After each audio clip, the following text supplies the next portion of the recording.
a cheap apartment, a promise to erase your debt, a letter saying you inherited millions, a health plan that looks like insurance. These offers seem completely different. But the FTC says many scams reveal themselves in the same place: how they ask you to pay. According to the FTC, people reported more than $4 billion in losses in 2025 to scams where payments were made through bank transfers and cryptocurrency. By the end, you'll know the payment request that should make you stop before sending anything. The pattern often starts with unexpected contact. Someone says you must pay to fix a problem, collect a prize, unlock money, or get a service. Then comes the restriction. There is only one way to pay. The FTC names bank transfers, wire transfers, cryptocurrency, payment apps, and gift cards.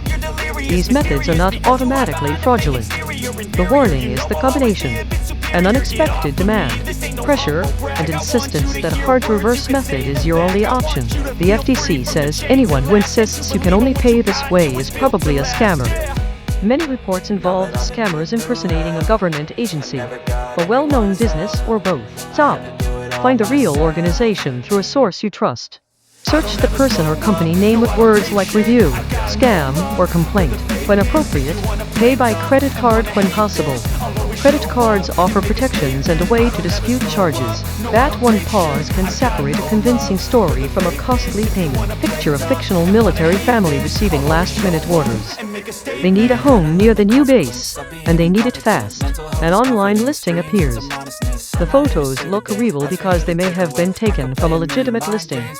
The rent is below the local market. The supposed landlord says the property cannot be shown in person, but promises to hold it if the family pays now. This is a reconstruction, not a real case. But the sequence follows the FTC warning. Some scammers advertise housing that is not for rent or does not exist.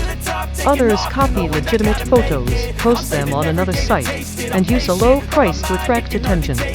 Because they do not control the property, they make excuses about why no one can see it. Then the payment demand arrives: cash, gift card, cryptocurrency, or a wire transfer service. The FTC warns that after the money is sent, the scammer may disappear, leaving the renter without the home. Before signing or paying, search the full address. If the same property appears with a different price or landlord, the FTC says it is likely a scam. Inspect the home if you can. If you are not local, ask someone you trust to tour it or drive by. A relocation or housing referral office at the new base may also help identify places to rent and companies to avoid. Urgency is real, but it does not make the listing real. I don't ever slow up, no I don't take shit. I got no love for the fakeness. If you wanna play tough and wanna hate this, I'll always show up and make a statement. I don't ever slow up, no. The next offer does not promise a home. It promises relief. An unexpected caller uses an official-sounding name and military language. The caller may suggest a connection to a military bank, credit union, credit bureau, or an exclusive program for service members or veterans. The promise is simple: pay a fee, and the company will reduce or settle the debt. That fee is the first major warning. The FTC says it is illegal for a debt relief company to charge before it helps settle a customer's debts. Some callers promote supposed military debt relief or veteran debt forgiveness programs that may not exist.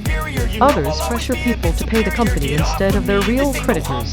That switch can make the situation worse. Missing real payments can lower a credit score and could affect matters such as a security clearance. The FTC also warns that the person may be left with increased debt, late fees, and penalties. This does not mean every debt relief service is fraudulent. It means an unexpected offer, an unverifiable military connection, an upfront fee, and instructions to redirect legitimate payments are serious warning signs. Start with the real lender. Ask directly about repayment options. Active duty consumers can seek an on-base personal financial manager or counselor. Veterans can look for help through the VA. Research any organization with the state attorney general before trusting the pitch. Real relief should not begin by separating you from the creditor you actually owe.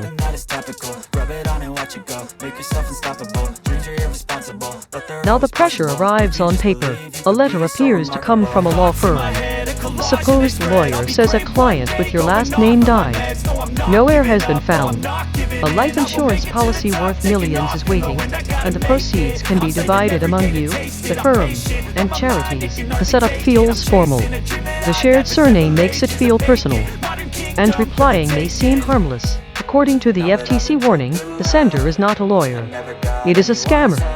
The policy and inheritance do not exist. If you respond, the scammer may try to get your money, your personal and financial information, or both.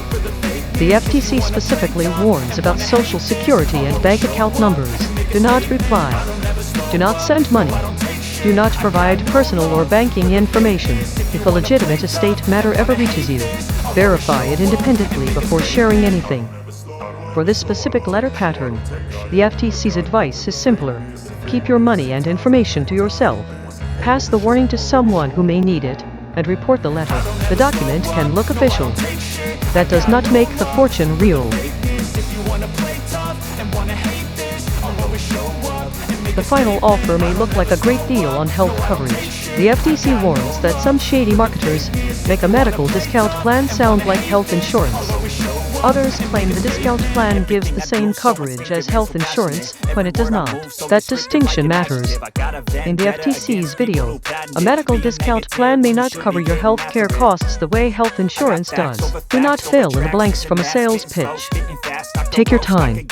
Get the details in writing before you sign up. Then research both the company and the plan. Search their names with words such as complaint, scam, or fraud, and see what other people report. This section is intentionally narrow. The FTC source does not support assumptions about deductibles, copays, provider networks, prescriptions, pre-existing conditions, or enrollment periods. The question is more basic. Are you actually buying health insurance, or a different product being described as if it were insurance? Ask that question before you pay. Keep the written description. And report deceptive medical discount marketing to the FTC. 5 different setups. 1 repeated problem. The offer tries to move faster than your verification. Before paying, ask 5 questions. First, did I contact them, or did they contact me unexpectedly? Second, can I verify the person, company, property, or offer through a separate source? Third, are they pushing me to act before I can investigate? Fourth, are they asking for personal or financial information before the offer is verified? Fifth, are they insisting on a payment method that may be difficult to reverse? Notice what this checklist does. It does not ask whether the caller sounds confident, whether the website looks polished, or whether the letter uses formal language. Those features can be copied. The checklist asks whether the claim survives contact with an independent source. Search the address. Call the real lender. Get plan details in writing. Research the company and product. Do not answer a fake inheritance letter. And when a stranger says there is only one acceptable way to pay, stop. The story may change. The payment warning does not. If you must pay before you can verify the offer, stop. If money has already been sent, do not wait. Contact the company you used to make the payment immediately. Tell them the transaction was fraud. Ask whether it can be stopped or reversed and whether the money can be returned. The answer may be no. These payment methods can be difficult to reverse, and no one can promise recovery. But speed gives the payment company the best chance to explain what options still exist. Then report the scam at reportfraud.ftc.gov. For a rental listing scam, the FTC also recommends reporting it to your state attorney general.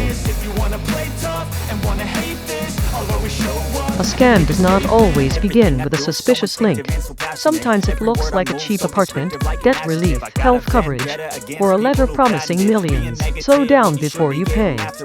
Legitimate businesses and real opportunities can survive careful questions. Subscribe to Before You Pay so you can recognize the trap before it costs you.